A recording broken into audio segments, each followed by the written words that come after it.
Buenos días.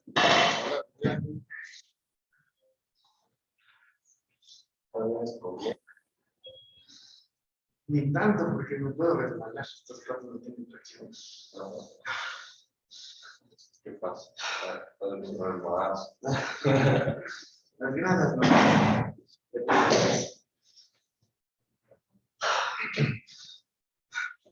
Y ahora, por ejemplo, que te cerraron el ascensor, y el primer día llegué porque no jalaba al tercer piso.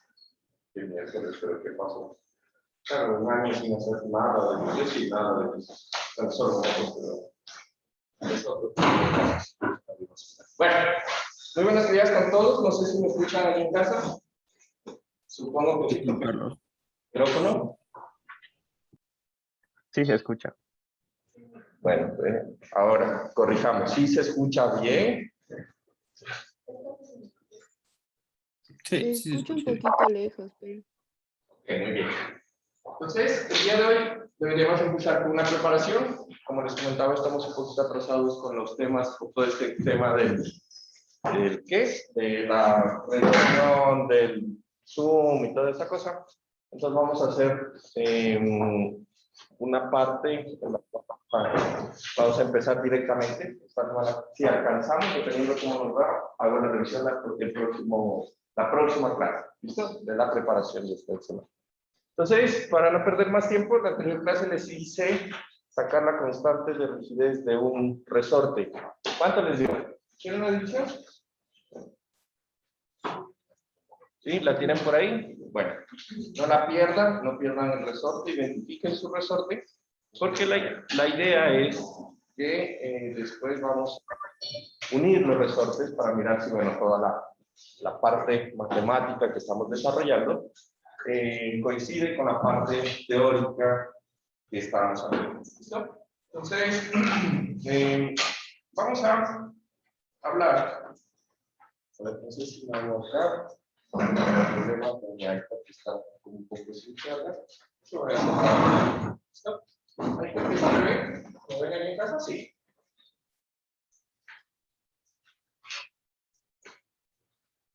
Bueno, entonces, ¿qué nos falta hacer? La anterior clase vimos cómo, por medio de un método supremamente sencillo, yo iba generando las ecuaciones en función de que yo ya sé cómo deben ser los coeficientes de, ¿cómo se llaman los coeficientes de rigidez?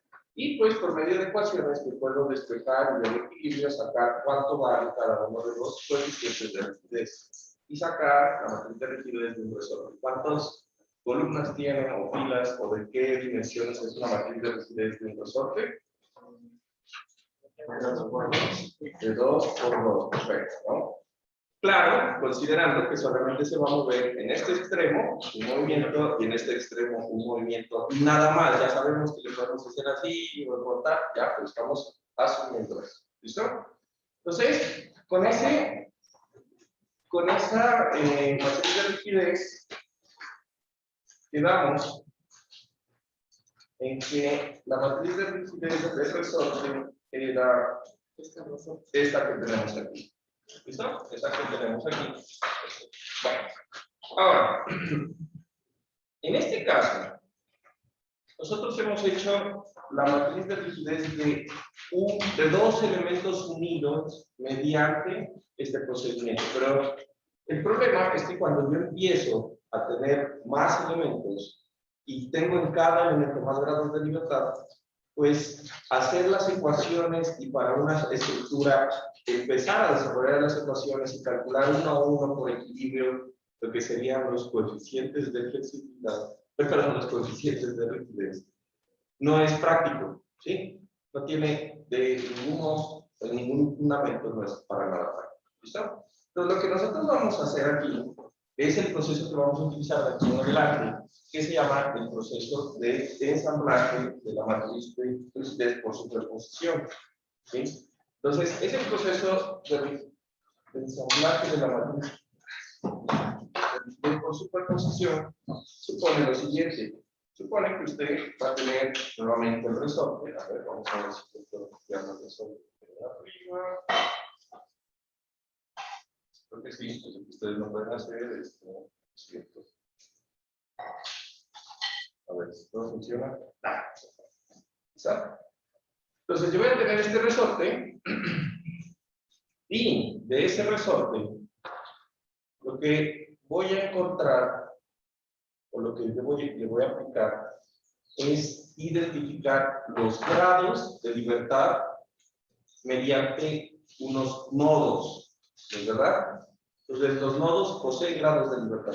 Entonces yo voy a coger, me voy a olvidar de aquí, de que yo voy a poner fuerzas, F1, F2 y F3. Realmente no me interesa.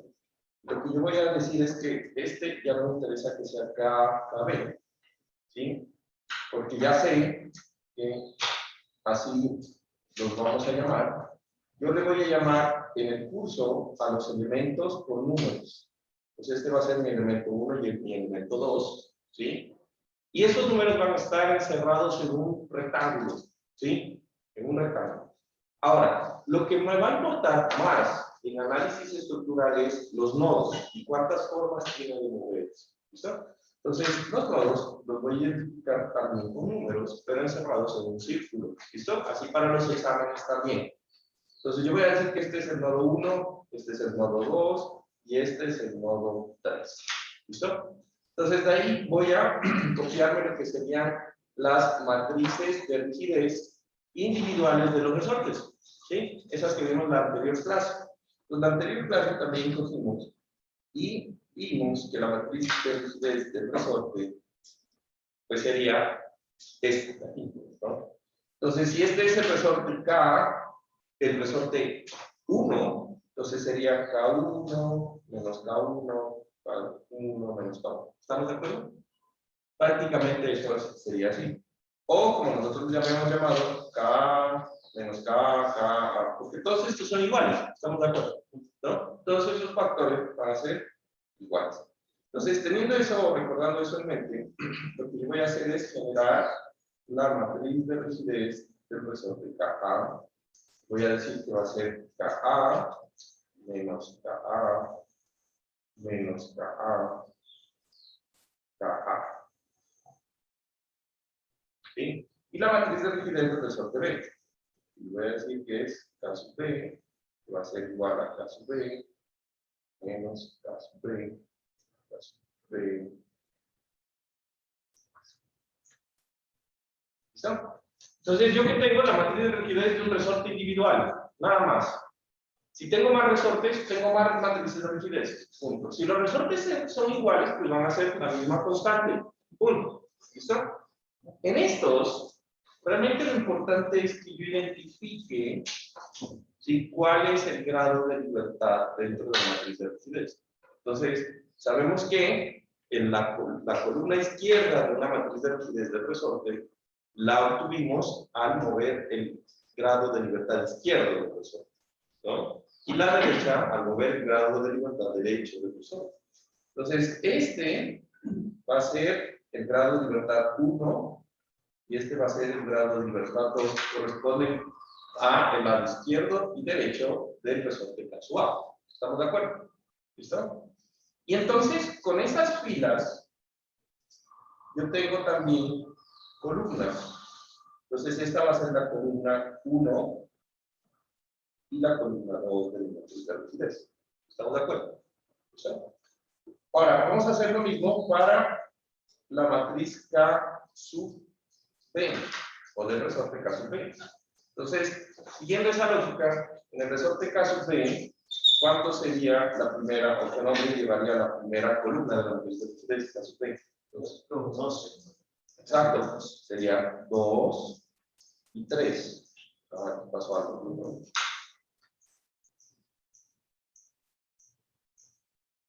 2 y 3, ¿sí o no? Igual las filas. ¿Listo?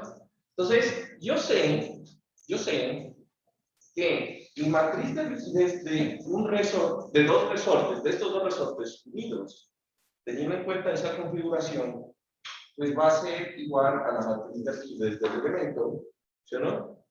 Pero en todo caso, podríamos decir que la ecuación general va a ser igual a que las fuerzas deben ser igual a la matriz de rigidez por el factor de desplazamiento.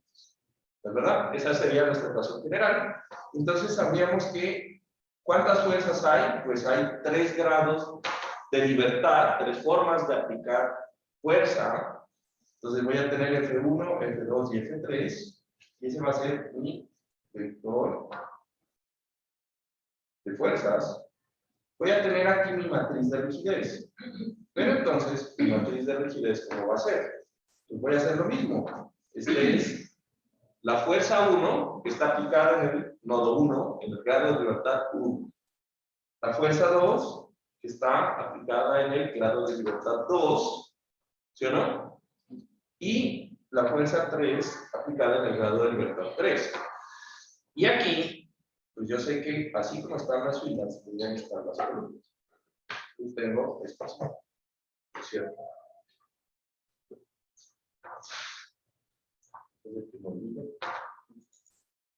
Perdón, sí, se escucha bien. Nada, se me acuerdo, ¿no? Porque es que mi amigo David no está. Lo siento. Entonces, tendríamos esto así. Y ahora, ¿por qué lo multiplico? Por mi vector de desplazamientos. Y entonces, sabemos que mis desplazamientos son delta 1, delta 2 y delta 3. ¿Listo? Una vez que tenemos eso, sencillo. Esto es lo mejor. Lo único que yo tengo que identificar son los grados de libertad. Nada más. Y de ahí, lo único que hago es esto. Aquí, en este punto, esa es la posición 1, 1 de los coeficientes 1, 1. ¿Estamos de acuerdo? Posición 1, 1 en la matriz de rigidez global de la estructura. Entonces, yo lo que voy a hacer es que todos, buscando en todas las matrices de rigidez, voy a buscar los coeficientes que tengan ese valor de 1, 1. Y ya. Entonces, fíjense, en la matriz caso A hay 1. ¿Sí? ¿En la matriz caso B hay? No. No. Y eso lo sumo. Y le pongo aquí los que hay, caso A. ¿Listo? Entonces vamos otro, por ejemplo. Vamos por este. Este sería 2, 2. Entonces voy a la primera matriz de mis elementos, K2, 2 sería este, ¿no? K2, 2 sería este, y lo sumo. Entonces sería caso A más caso B. Después vamos a este. Sería el coeficiente 3, 3, ¿no? Entonces en la matriz caso A no hay. En el caso B es este. Completamente la matriz de rigidez. ¿Sí?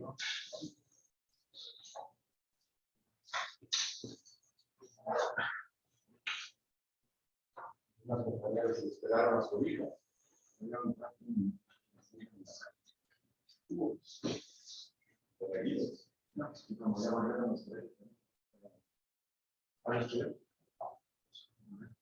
Bueno, ¿qué puedo decir? Sí me gustaba estar en la casa, desayunar y ya de una clase. ¿Listo? ¿Lo terminaron?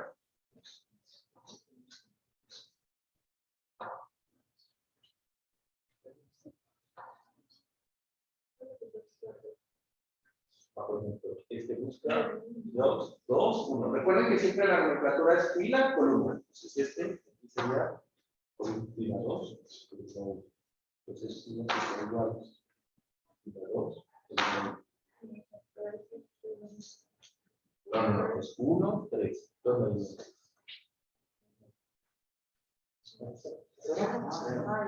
Los que no hay, pues no hay. ¿Qué significa eso? Pues que no hay conexión. Bueno, ya vamos a hablar un poco, vamos a analizar un poco de eso. Pero si no hay, cero. ¿Listo? ¿Lo terminaron? Ya. Chequen con sus notas de la clase anterior. Les debería dar la misma matriz perfecta, ¿no? Entonces, eso en este resorte, pues no nos demoramos nada, ¿no? No tuvimos que hacer ni ecuaciones ni nada. Y eso que en la anterior clase no hicimos todas las ecuaciones, ¿no? Entonces, son los de dos, más que todos por cuestiones de tiempo. ¿Listo? Entonces, este procedimiento de ensamblaje, ¿sí?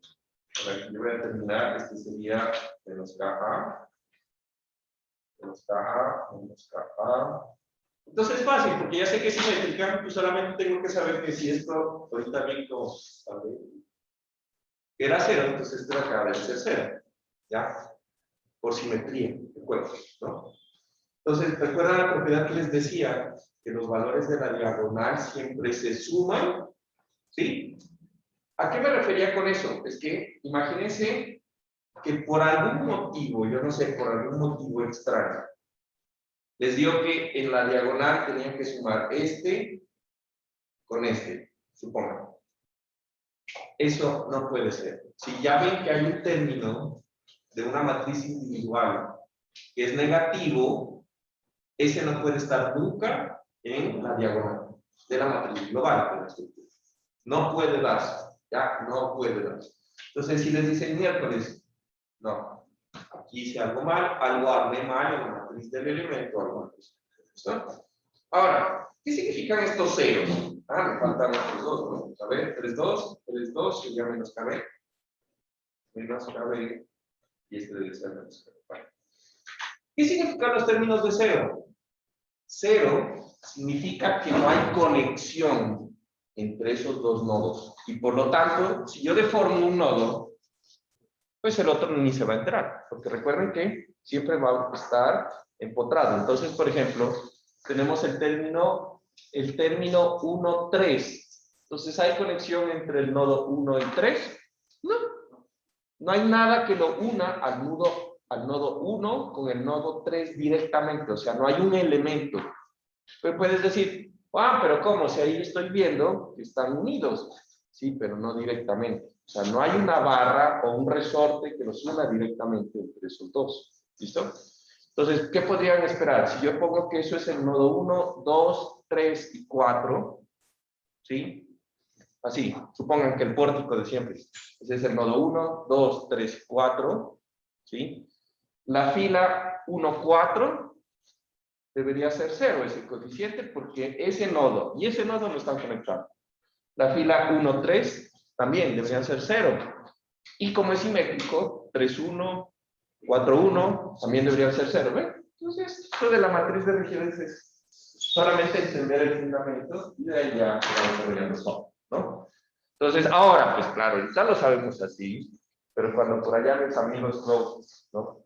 Pensing, estaban viendo cómo hacían eso, pues les costó bastante, ¿no? Bueno, ahora, en casa me escuchan bien, por cierto. ¿No veo preguntas? Sí, todo bien, profe. Bueno, entonces, ahora vamos a hablar de la matriz de fuerzas internas. ¿Listo? Entonces, en general, este sería como la matriz de fuerzas internas.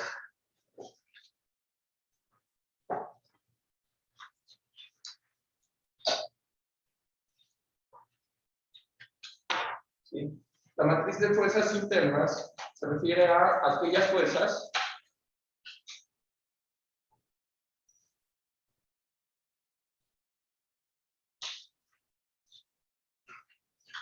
que se originan a partir de los desplazamientos de los nodos. ¿Sí? Entonces recuerden, yo tengo un resorte, si no le hago fuerza, pues no tengo que ni hacer fuerza ni el hacer fuerza. Muevo un extremo, aquí está dormido a Gaby, toca empezar a hacer fuerza correspondiente para que no se desplace un extremo del otro, ¿no? Entonces aquellas fuerzas, pues,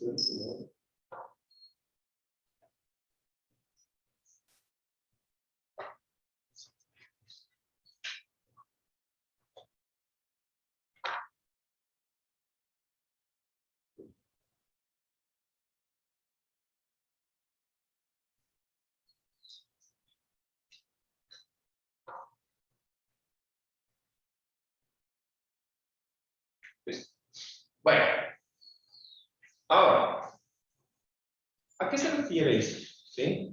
Recuerden que nosotros tenemos fuerzas externas y tenemos fuerzas internas, ¿no? Entonces, las fuerzas que hemos venido aplicando, F1, F2, F lo que sea, han sido fuerzas externas, ¿sí? Que le aplicamos al resorte. Pero eso genera fuerzas internas directamente en nuestro sistema, ¿sí? Entonces, si yo tengo, por ejemplo, un resorte, ¿sí? Las matrices de fuerzas internas van a estar definidas teniendo en cuenta el equilibrio cuando yo hago un corte en el resorte.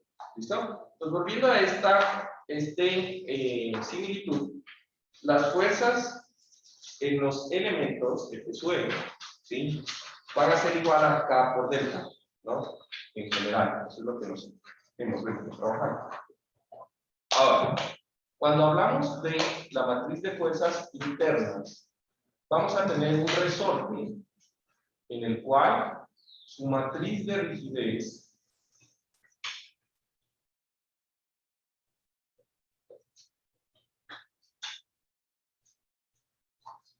¿sí? Lo vamos a llamar de esta forma. ¿Listo? Entonces, en los nodos y en cualquier elemento, siempre cuando un elemento se forme, vamos a decir que el elemento va a tener un nodo inicial y un nodo final. Por definición, un elemento debe tener en sus extremos dos nodos. Vamos a mirar que los nodos van a tener mayor o más formas de movimiento, o sea, más grados de libertad conforme el elemento. Ahorita estamos hablando de un elemento que solamente se mueve horizontalmente, ¿sí? Sin embargo, lo que siempre se va a mantener es lo siguiente. Un elemento va a estar formado por dos nodos en sus extremos. ¿Listo? Ahora, como siempre vamos a llamar a esto, o siempre vamos a llegar a esta parte, lo que va a suceder es que yo siempre le voy a llamar el nodo I al nodo inicial y el nodo J al nodo final. ¿Estamos de acuerdo? Siempre va a ser así, el nodo I y el nodo J. Y entonces, en este caso, yo tengo la fuerza en el nodo I del elemento y la fuerza en el nodo J del elemento, ¿sí? Interno, ¿ya? Y esta es la matriz de rigidez, teniendo en cuenta esos valores, ¿no? ¿Listo? Entonces, ¿qué sucede?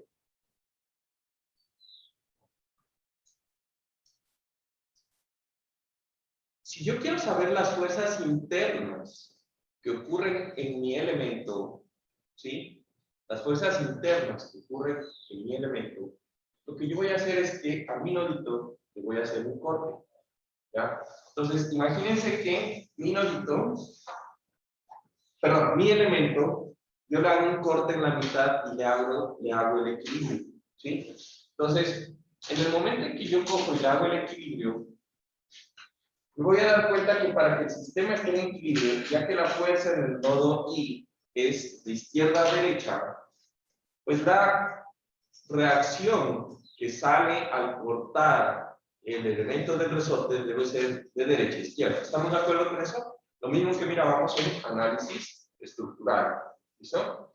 Entonces, eso hace de que el elemento esté en compresión. Y la fuerza interna va a ser una fuerza interna de compresión netamente. ¿Listo? Pero también yo puedo coger, ¿sí? Y mirar, fíjense que este elemento, por cierto, está en equilibrio. Se me olvidó preguntarles eso. ¿Está en equilibrio ese elemento? No, pues está volándose, ¿no? Pero ¿qué pasa si yo ahora hago el corte y analizo del corte al lado izquierdo del elemento? ¿Sí? Entonces, del corte al lado izquierdo del elemento, voy a tener esto, ¿no? Tensión, ¿listo? Entonces, ojo, bien importante en este caso, ¿listo? Lo que yo quiero que recuerden es algo que ustedes ya vieron en análisis estructural, y es que si yo hago un corte de un elemento y la fuerza axial sale del corte, quiere decir que la fuerza interna es tensión. Pero si apunta hacia el corte para estar en equilibrio, la fuerza interna es compresión. ¿Listo? Entonces no se olviden de esa cosa. ¿Listo? Ahora, siempre para el análisis estructural, ¿sí? Nosotros vamos a decir que las tensiones, ¿sí? Por convención de signos,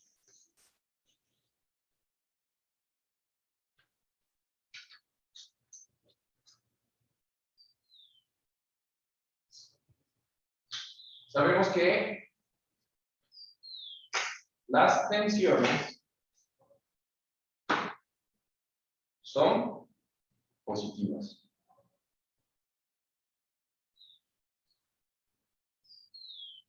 Y las compresiones, ¿qué?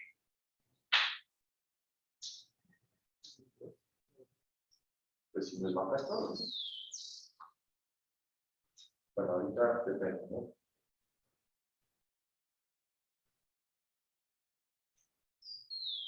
Sí. Ahora, ¿cómo yo voy a encontrar las fuerzas internas o los desplazamientos internos?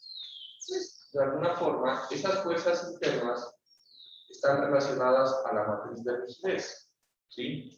Entonces, si yo sé los desplazamientos, esto es súper importante. Si yo les sé los desplazamientos en el extremo de mi resorte, ¿sí? Si yo sé los desplazamientos, de alguna forma yo conozco, entonces yo puedo aplicar esta expresión, ¿sí? Si yo sé los desplazamientos en mi resorte, pues puedo aplicar esta expresión, ¿sí? Las fuerzas internas, ¿sí? Van a ser igual a, por cierto, aquí, a menos K por K por esos desplazamientos. En últimas, si yo quiero saber las fuerzas en mi resorte, lo único que me tengo que regresar es a esta formulación. Yo ya sé la matriz de rigidez y de alguna forma sé los desplazamientos en los extremos de mis grados de libertad. Al multiplicarlo, yo voy a saber también, ¿sí? Las fuerzas. Aquí pónganle en esta ecuación caso E, por cierto, que es la de un elemento, no la de toda la estructura. ¿Ya? Aquí arriba, donde estábamos escribiendo, es la matriz de rigidez de un elemento. ¿Ya?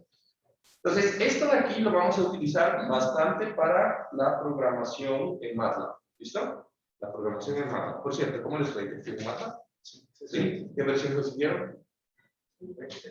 La 20. Yo ayer estaba tratando de instalar, pues me puedo formatear el computador completo o algún problema. Pero bueno, entonces ya han encontrado la 20. Juan Carlos, Dime. y ahí en la fórmula no es S y J como en el libro. Sí, S y J. Ya. S y J. La fuerza interna, claro. Ya, bueno, ya entiendo tu pregunta. Esto es una S, entonces para mí no es delta, es S. ¿Sí? ¿S mejor? ¿Sí? Ahí se sería mejor, sí, de pronto sí. Tengo ese pequeño problema. Bueno, listo. Ahora,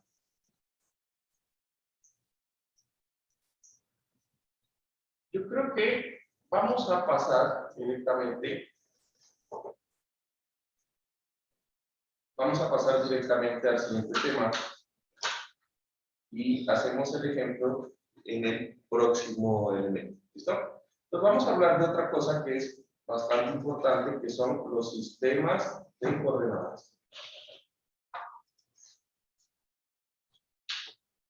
Entonces resulta que nosotros nos vamos a encontrar con coordenadas de dos tipos. Unas que van a ser globales y unas que van a ser locales. ¿Listo? Entonces, todo el mundo aquí ha usado SAP, ¿no es verdad? Entonces, se han dado cuenta que SAP tiene unas coordenadas que no se pueden mover y están siempre en un punto, y SAP trabaja y usted dibuja en función de esas coordenadas X, Y o Z. ¿Listo? Entonces, esas coordenadas van a ser las coordenadas globales, ¿ya? Ahora, ¿qué tiene de interesante estas coordenadas? Van a definir cómo están orientados los elementos en función de un espacio, ¿sí? Entonces, nosotros vamos a arrancar con elementos en 2 dimensiones, ¿sí? Pero también funcionan para elementos en 3 dimensiones igual, ¿listo? Entonces, primero que todo, vamos a decir que es un marco de referencia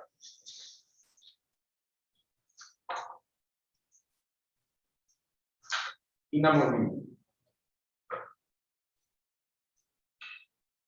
Entonces, como es un marco de referencia inamovible, ¿sí?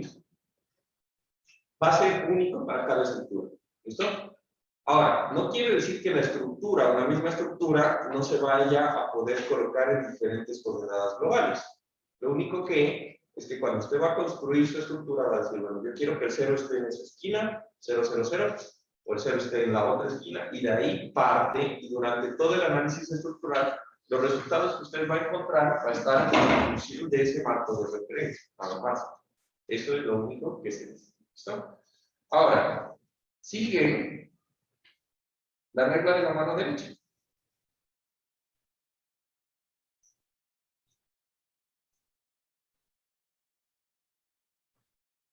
Para la ubicación de los ejes X, Y, Z. Entonces, como son globales, ¿sí? Van a ser X, Y, Z mayúscula. ¿Listo? Para mí, mi mayúscula es que hago la X, le pongo un palito así, hagan de cuenta, la Y, le pongo un palito así, y a la Z, le pongo un palito más. No tengo más formas, así que estén pendientes. Pero ya siempre que hablemos de ejes de coordenadas globales, pues ya vamos a ver que son mayúsculas. ¿Listo? Bueno, entonces, vamos a suponer nosotros que para el curso, el eje, para nuestro curso,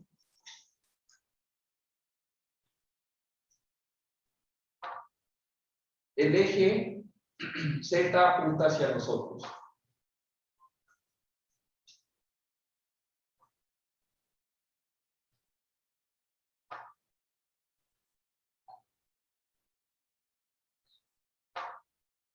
Y es perpendicular al plano del papel.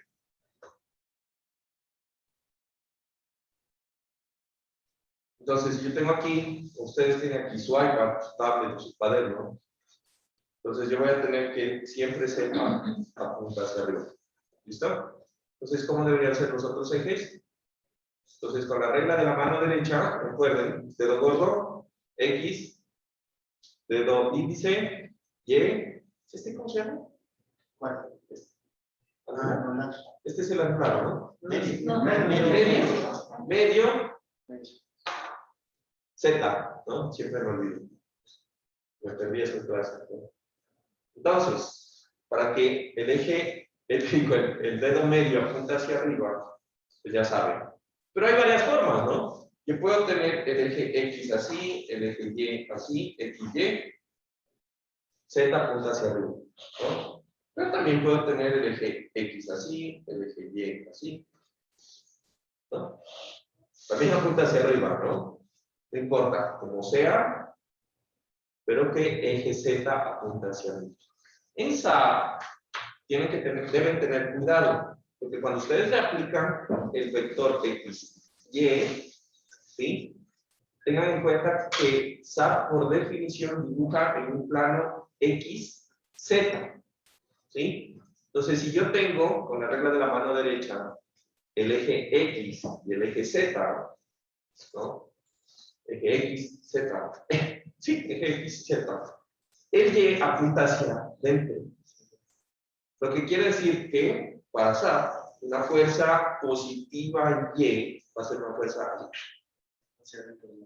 hacia adentro de la pantalla. Un momento positivo en Y va a ser un vector de momento que hace así. ¿Sí? En esta clase vamos a usar bastante la regla de la mano derecha. ¿Listo?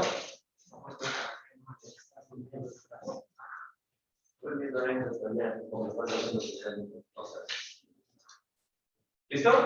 Bueno, ahora, tenemos también, bueno, dibujando esto, pues me quedaría como esto.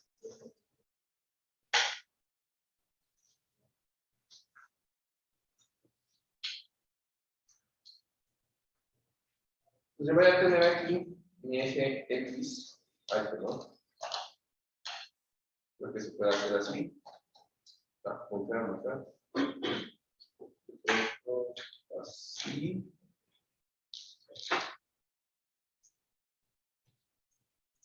X, Y, y Z.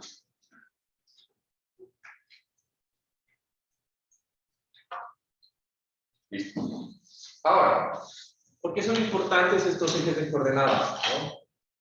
Este sistema establece las coordenadas de los nodos.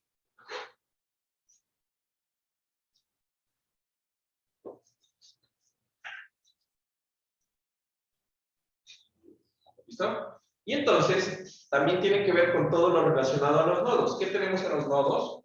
Los desplazamientos de la estructura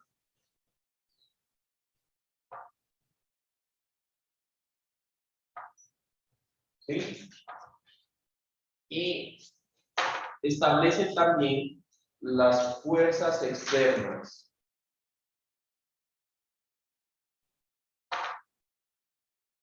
¿Sí? En elementos.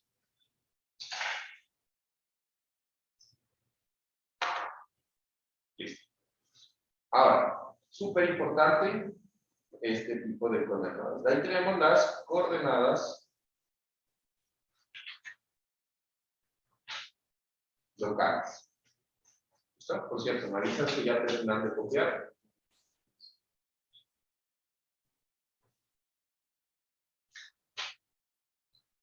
¿Ya?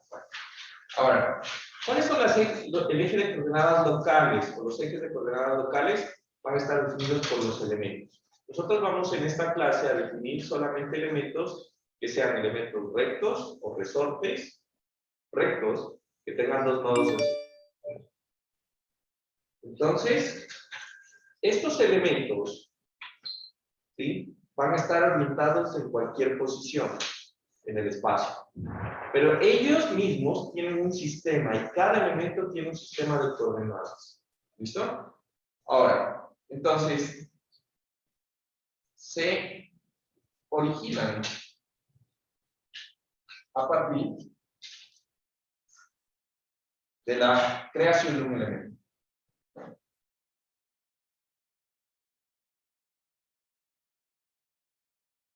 Súper importante. Entonces, tengo un pórtico de 3 elementos. ¿Cuántos ejes locales hay? 3. Hay igual número de ejes locales como elementos que existen en la estructura. ¿Listo? ¿Qué más? Siguen la regla de la mano derecha. También.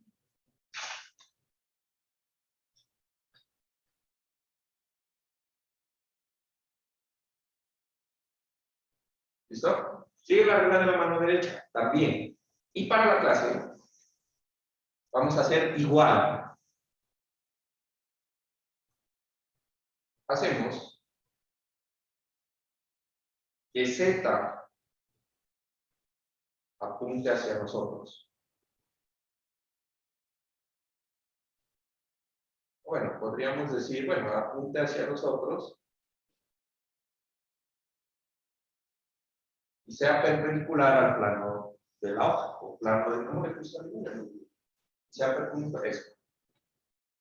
Sea perpendicular al plano del papel.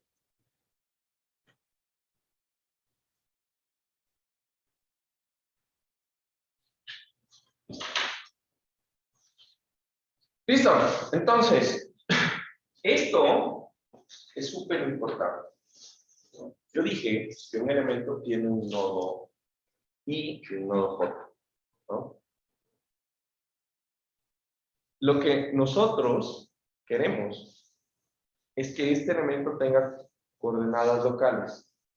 Las coordenadas locales van a tener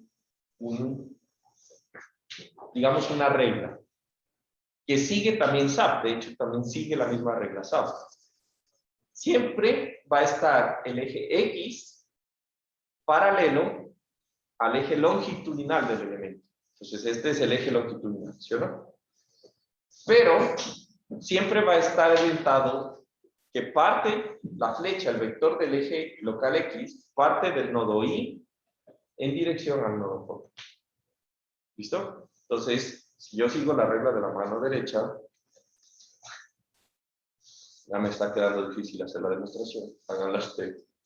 Entonces, este va a ser mi eje X, y yo necesito que mi eje Z apunte hacia mí. Entonces, dibujen un elemento inclinado en su papel, y me van a buscar cómo sería que el elemento logre tener ese tipo de... Entonces, voy a poner aquí un nodito. Por cierto, yo siempre dibujo los nodos con un cuadrito. Por cierto, dejen un espacio aquí. Cuando vayan a anotar, vamos a escribir una cosa ahí. ¿Listo? Entonces voy a tener aquí, esto es un elemento, hagan de cuenta este lápiz, ¿sí o no? Entonces, yo voy a tener el nodo X local, que parte desde el nodo Y en dirección del nodo J. ¿Listo? Parte del nodo Y en dirección al nodo J. Entonces, en SAP se van a dar cuenta que funciona igual, ¿sí? Y por código de colores SAP pone rojo, verde y azul, los colores de los ejes locales. Entonces, para que el Z apunte hacia mí, ¿hacia dónde debería ir el vector verde? Que sería el eje Y. Debería ser hacia así o hacia aquí. Opción 1, opción 2. Para que Z apunte hacia mí. Opción 2. Opción 2.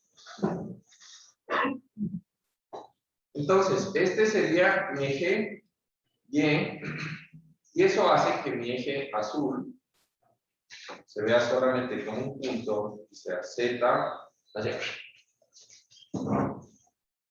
¿Listo? Entonces, este va a ser mi elemento 1. ¿Sí? Entonces, yo voy a tener ciertas cosas súper importantes. Este es mi eje global, perdón, mi eje local del elemento.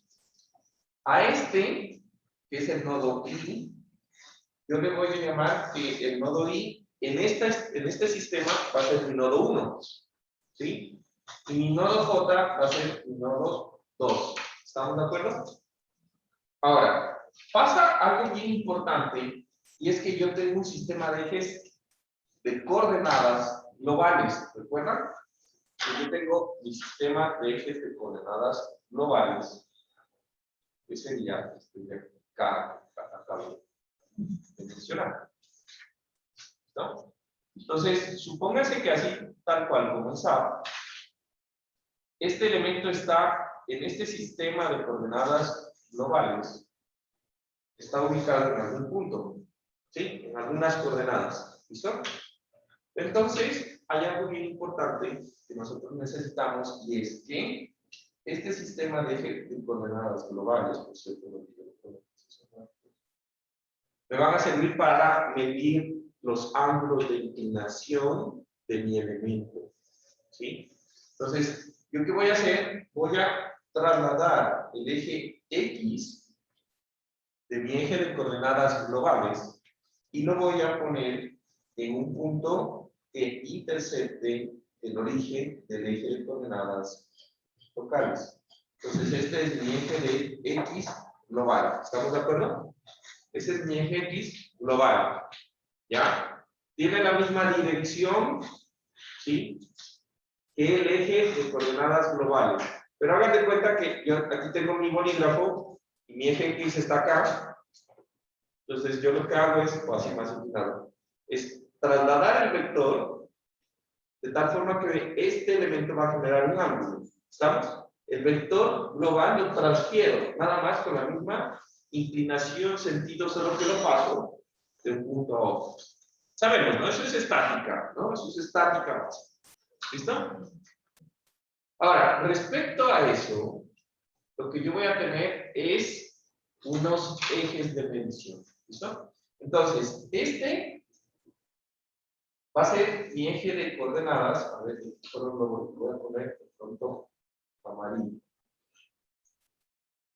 No sé. Creo que saqué. Entonces,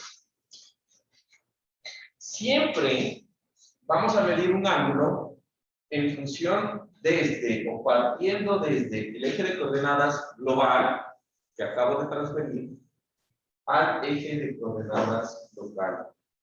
¿Se entiende? Este va a ser mi famoso ángulo θ. ¿Listo? Entonces, ese ángulo θ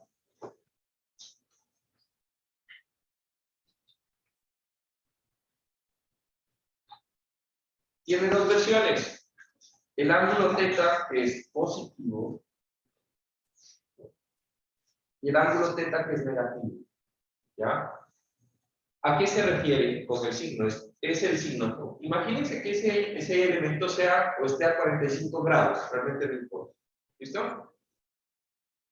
Ese ángulo va a ser más positivo, más 45 grados, si yo lo mido así tal cual como está. Y va a ser menos el complemento a 360, más 315. Estoy de acuerdo, ¿no? ¿Ven 300? Menos 300. Menos 315. A ver, sí, ¿no? Menos 315. Quiero dudar del número. Era el del signo, ¿estaba mal? Ah, ya, sí. Listo. Entonces, el complemento, ¿cómo va a ser? Yo lo voy a medir así.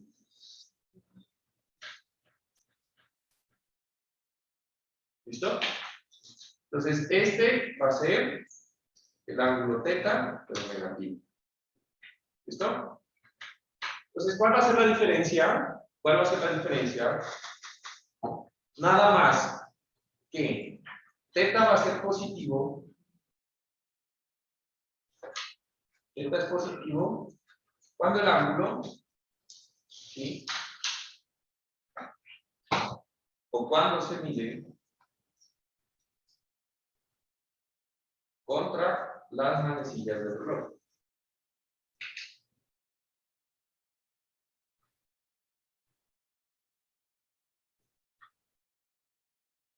¿Sí? Y θ va a ser negativo cuando se mide. Por favor.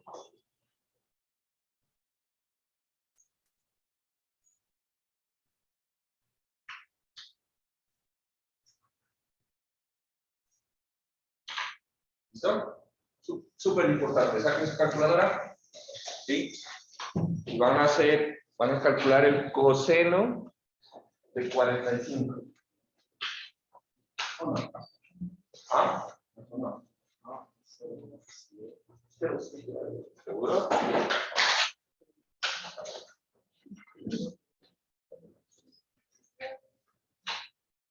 Pero perfecto. Ya. ¿Listo? Ahora, miran el coseno del menos 45.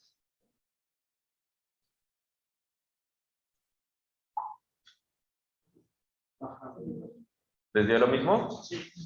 De menos 45. Ahora miran el seno de 45. Y ahora el seno de menos 45. Debería ser menos, ¿ya? Ahora, la idea es que el seno y el coseno de un ángulo, cojamos otro ángulo entonces para que no sea tan sencillo. Bueno, intentemos coger esto. Hagan el coseno de 45 y el coseno de menos 315, que sería el complemento, ¿sí, no? Entonces, me van a dictar coseno de 45.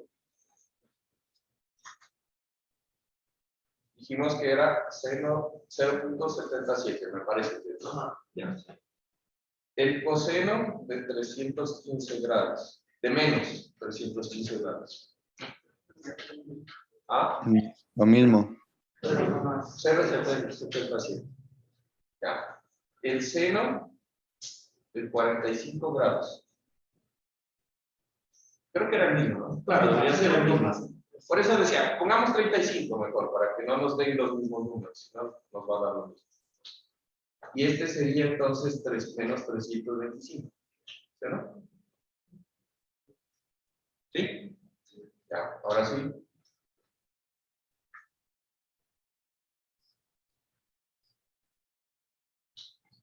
¿Cuánto da el coseno de 35? Eso sí no me lo sé. 0,819. Y este debería dar 0.819. Y el seno de 35 grados.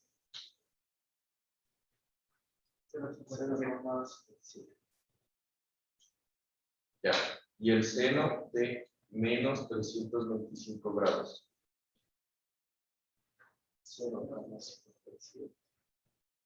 ¿También positivo? Sí. Ya. ¿Qué estamos dándonos cuenta?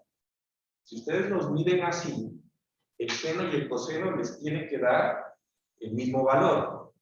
¿Sí? Eso es lo que yo busco. Ahora, ¿qué pasa si alguien dice, bueno, el complemento es positivo? ¿Qué pasa si ustedes ponen que esto es el seno de 325? Perdón, aquí el coseno de 325, positivo. Menos 0.819. Ya, este menos que acaba de salir aquí, se tiró todo el análisis matricial. ¿Me entienden? El ángulo es supremamente importante. O sea, ustedes pueden medirlo o positivo o pueden medirlo el complemento como negativo. Pero si ponen el complemento como positivo, se jodió toda la parte matemática. ¿Están entendiendo? ¿Listo? Igual, entonces aquí ustedes hacen el seno de 325. Esto es un error, ¿no? Porque el complemento debería ser negativo. ¿Cuánto da el seno de 325? Ah, Carlos, el coseno, Es positivo. ese sí el, lo co- ya. el, Fíjense que en este les coincide y este ya no les coincide. Y como siempre va a haber cosenos y senos en todo lo que vamos a hacer, se les va a dañar el asunto. ¿Listo? Entonces, reflexión. Revisan bien los ángulos. Ya, revisan bien los ángulos. No se olviden los ángulos. Bueno. Ahora, preguntas adicional. Pregunta adicional. ¿Cómo yo podría hacer para que si yo tengo un elemento así, cómo yo puedo ubicar los nodos? Este es el elemento que yo quiero hacer. ¿Cómo yo puedo ubicar los nodos para que Z apunte hacia mí, pero no tenga estas ejes de coordenadas que estoy viendo? ¿Cómo puedo hacer? Piénsenlo una vez. ¿Cómo era la pregunta? Yo les puse un elemento inclinado, parecido a este. Y les dije, bueno, si X va hacia la derecha, Y va hacia arriba, Z va hacia mí. ¿No? Quiero que en este mismo elemento hagan que Z vaya hacia mí, pero que no tengan estas mismas direcciones los X, Y. ¿Cómo podrían hacer? ¿Ah? Ya, En ese sentido, ya, ¿quién me ayuda? Es que hacia arriba y a la izquierda, X. hacia arriba. Dibújenlo en su. Ah, es que yo les puedo revisar, ahora sí ya les puedo revisar. A ver, dibújalo, brother. Eso no, ni se acaba porque no tiene cintas. Tranquilo, ¿no? ¿Con las cintas se acaba? Se dan, pero necesitamos. Sí.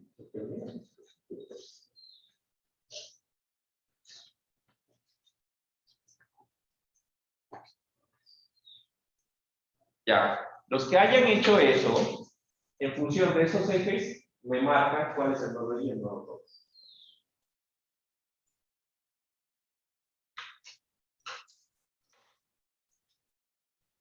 Ya, pónganle, pues quiero ver ahí poniéndole valor. ¡Salud! ¿Por allá en casa todo bien? ¿Me escuchan? ¿En casa todo bien? Todo bien. ¿A mí? Bueno. ¿Me escuchan bien, por si acaso? Bien, listo. ¿Ya tienes el nodo y el nodo J?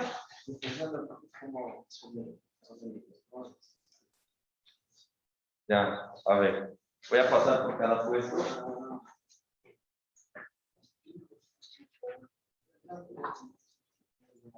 Ya, ¿cuál es la asignación?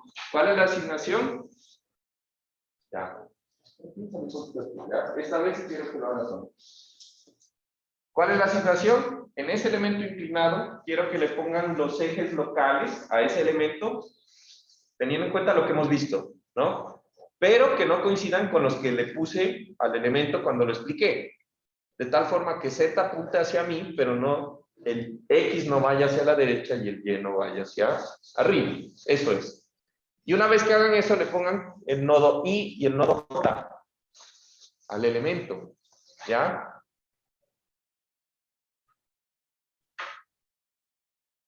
Entonces, ¿quién ya terminó? Aquí. En la casa, pues me queda difícil. Ya. Pero se voy a ayudar. Este está. ¿Por qué? No digas, piénsalo, ¿cómo vas tú?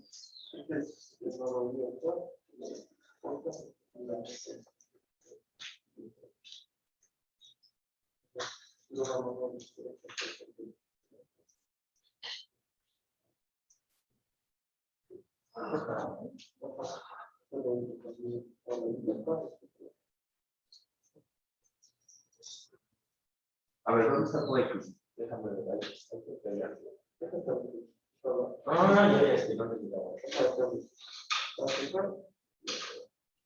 Aquí tienes un problema, porque el Z nos apunta hacia ti, me parece. A ver.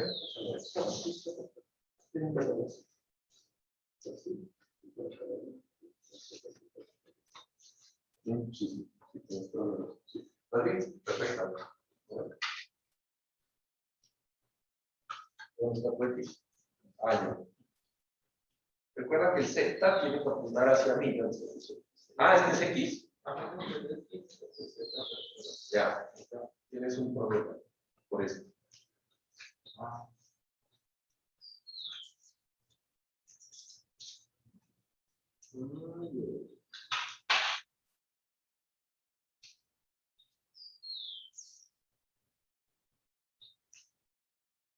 Tienes un problema por eso. Dije algo yo acerca de los X. Tienes un problema por eso.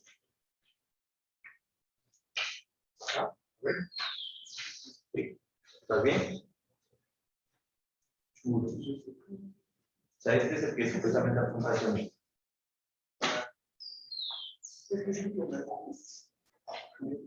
Perfecto, muy bien. Ahora sí.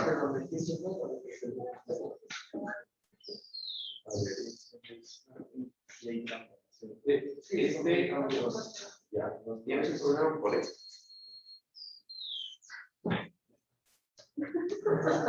Aquí vamos a hacer la única forma.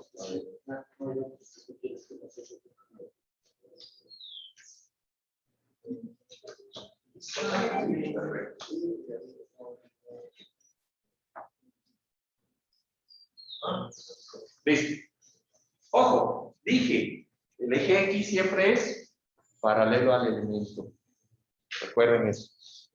¿Listo? O sea, que solamente hay dos formas, ¿no? Solamente pueden haber dos formas. El eje X debería ser, en este caso, hacia abajo. El eje Y debería ser perpendicular. X, Y. ¿Estamos de acuerdo? Y Z, perdón, y Z apunta hacia mí. ¿Por qué? Porque el eje X siempre va a ir paralelo al elemento, siempre, siempre. ¿Listo? De tal forma que el nodo I es el nodo de donde parte el eje X, o sea, este de acá. ¿Sí o no? Y el nodo J va a ser el nodo hacia donde apunta el eje X. ¿Listo? Y de ahí, bueno, podríamos empezar a mirar lo que serían los ángulos, ¿no? Pero bueno, eso lo vamos a ver un poco después. ¿Preguntas hasta ahí? Entonces, ¿se acuerdan que les había dicho que dejen un pedacito para que quede constancia? ¿Sí? Vamos a poner lo siguiente en este pedacito de hoja, ¿no?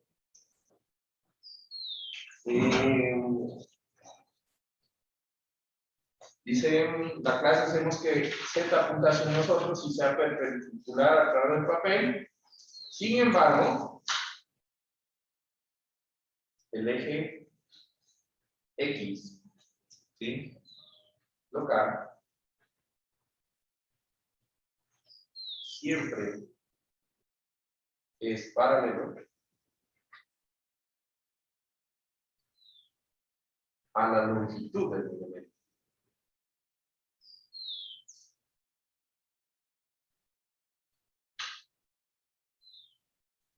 Y siempre es paralelo a la longitud del elemento y parte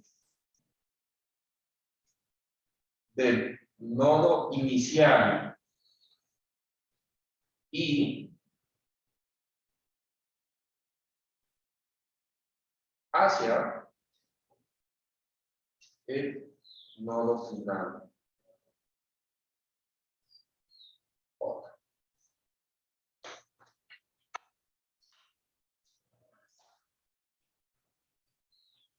¿Listo?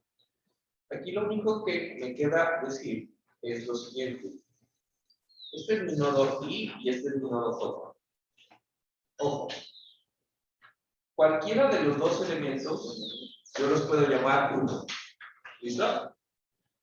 Y este puede ser el nodo 1 y este es el nodo 2. Eso es algo que quiero que entiendan. No siempre, ¿sí? Los nodos, los dos elementos, fíjense, tienen, yo los llamo igual, este es el elemento 1 y este es el elemento 1, ¿sí? Cada nodo, les dije, este es el nodo 1 y este es el nodo 2, este es el nodo 1 y este es el nodo 2, igual, ¿ya? Pero eso no tiene nada que ver con los ejes locales. Ya vamos a ver que cuando yo defino artificialmente un elemento, ¿sí? Yo defino es cuál es el nodo I y el nodo J. Y eso es independiente de la nomenclatura. ¿Me entienden? Entonces yo puedo decir que ese es el nodo 1, 2 y 3, dijimos, ¿no? Entonces yo puedo decir que mi elemento 1, ese es el nodo I y ese es el nodo J. Entonces quedaría 2, 1. ¿Sí o no? Y puedo decir que mi elemento de viga, ese es el nodo I de nuevo y el de allá es el nodo J.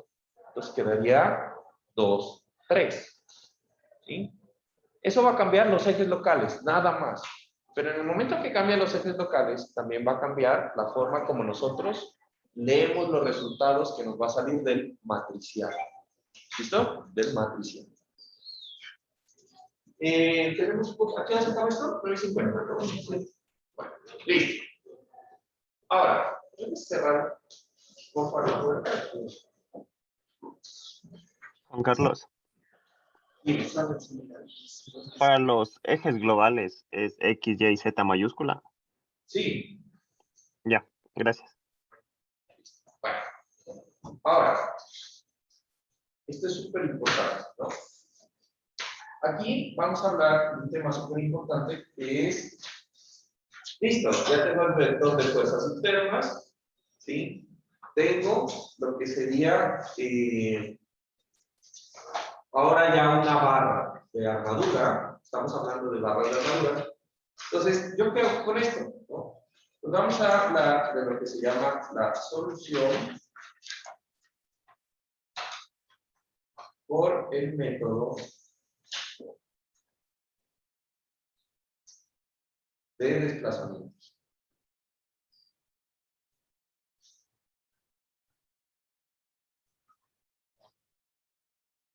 Listo. Entonces, ¿cómo voy a solucionar la estructura? Entonces, vamos a partir de esto. Este es el vector de fuerzas. Va a ser igual a la matriz de rigidez por un vector de desplazamiento. ¿Listo? Entonces, esto es la solución normal. ¿Listo? Ahora, ¿qué vamos a llamar nosotros? Voy a descomponer la estructura, ¿sí? De tal forma que yo voy a llamar en mi estructura a los grados de libertad libres y grados de libertad restringidos. ¿A qué me refiero con esto? Supónganse que ustedes tienen ahora un elemento de armadura, ¿sí? Y yo digo, este elemento está empotrado aquí y está libre en este extremo. Entonces, este nodo va a estar libre a moverse si yo le aplico fuerza, pero este nodo de acá, por más que yo aplique fuerzas, como está empotrado, este va a estar restringido a moverse. ¿Listo? Entonces, lo que nosotros vamos a hacer, se fijaron que cuando hablamos o ensamblamos la matriz de rigidez, yo fui colocándole nombres. Yo dije, este va a ser el 1, este va a ser el nodo 2, 9.3, 9.4, etc. ¿Listo? Entonces, para hacer la solución, ¿sí? El procedimiento inicial, o vamos a iniciar el procedimiento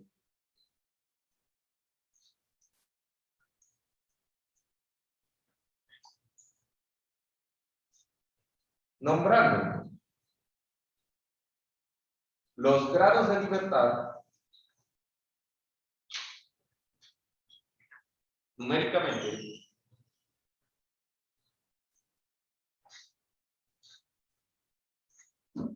¿Tienen que hablar conmigo? Ah, ya. Numéricamente, comenzando con aquellos que no tienen apoyos. Que no tienen, bueno, antes de eso mejor pongámosle que no tienen restricción al movimiento.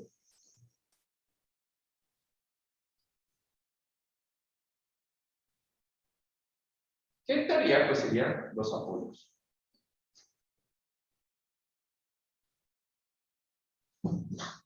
¿Listo? Y luego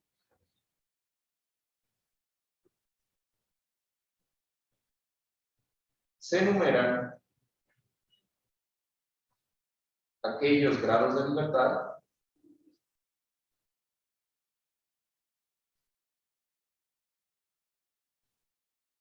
restringidos de moverse.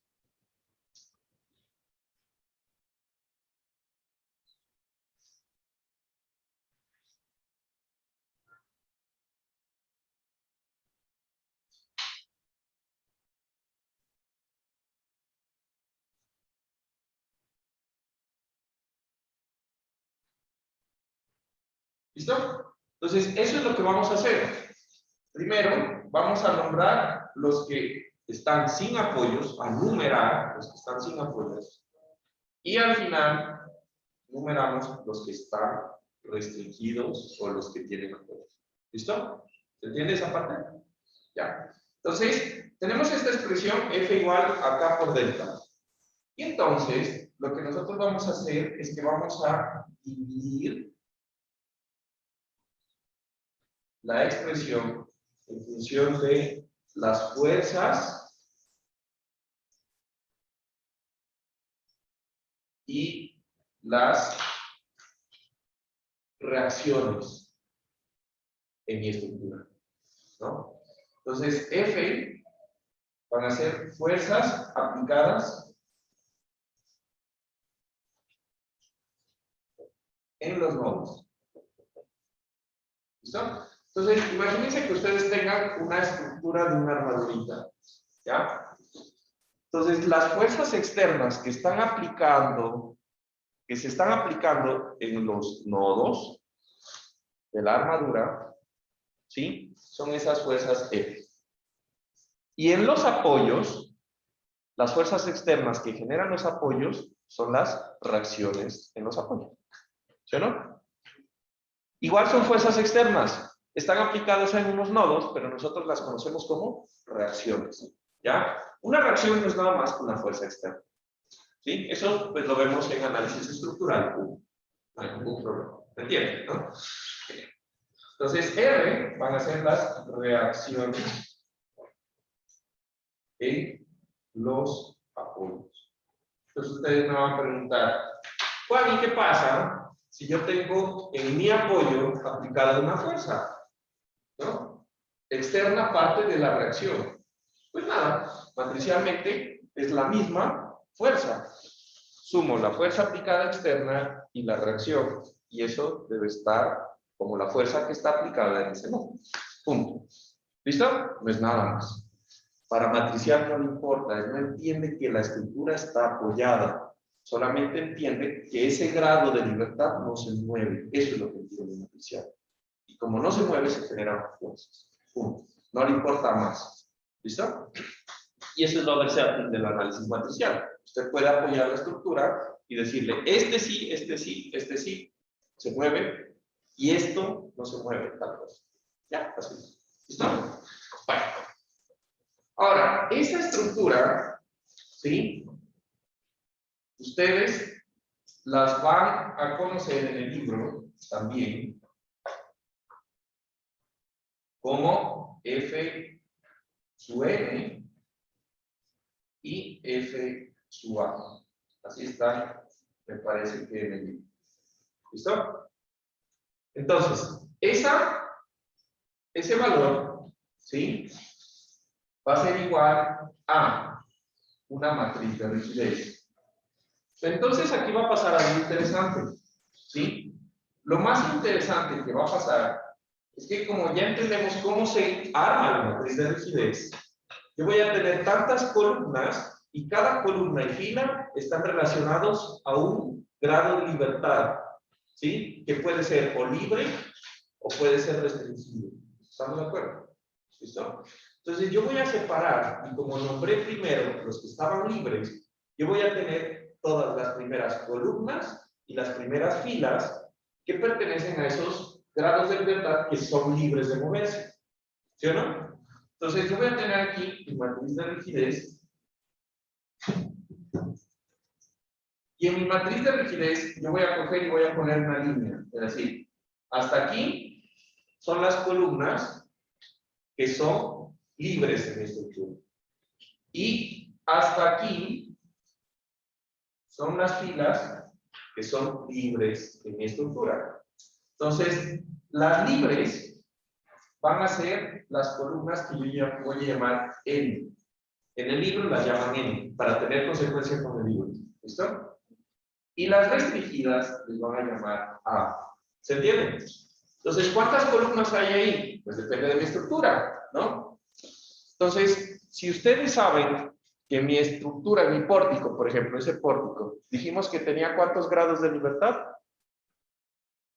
12, ¿no? 4 por 3, ¿no? En el plano, Entonces, supongamos que estuviera libre y solamente estuviera empotrado abajo. Entonces, 3 empotrados, 3 empotrados. 3 libres, 3 libres. Entonces, la columna de 12 por 12, las primeras 6 filas, que son los 6 grados de libertad libre, corto, pongo una línea, las primeras 6 columnas, corto, las primeras 6 filas, corto, y me queda una cuadrícula. Y eso va a depender de la estructura, ¿sí?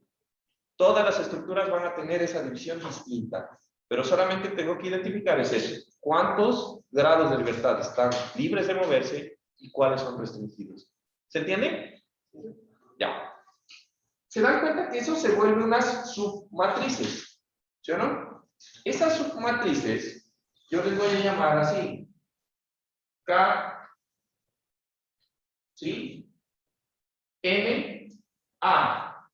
Entonces este es KNN, fila columna. ¿Sí?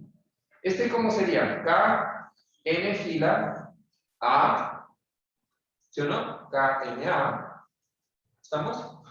Esta de acá y esta de acá, ¿cómo se llama la de la izquierda? KAN. Y esta KAA. ¿Sí? Y aquí yo tengo un vector de desplazamientos. ¿Sí? Entonces, voy a hacer lo mismo. Estos van a ser los desplazamientos delta. Hagan de cuenta que esto es delta N, división delta A.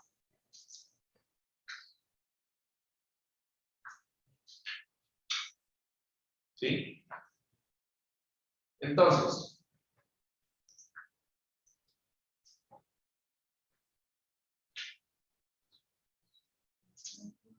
¿se entiende cómo hice esa división? ¿Se entiende cómo hice esa división? ¿Sí? ¿Sí o no? Entonces, en el caso de del pórtico, que es de 12 por 12, cada esquinita tiene una matriz como 6 por 6. De 6 por 6.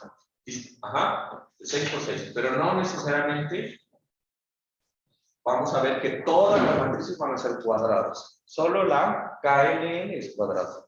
Ya vamos a ver por qué, ya lo voy a explicar. Entonces, por cuestiones de tiempo vamos a dejar ahí. Pero voy a terminar con una pregunta.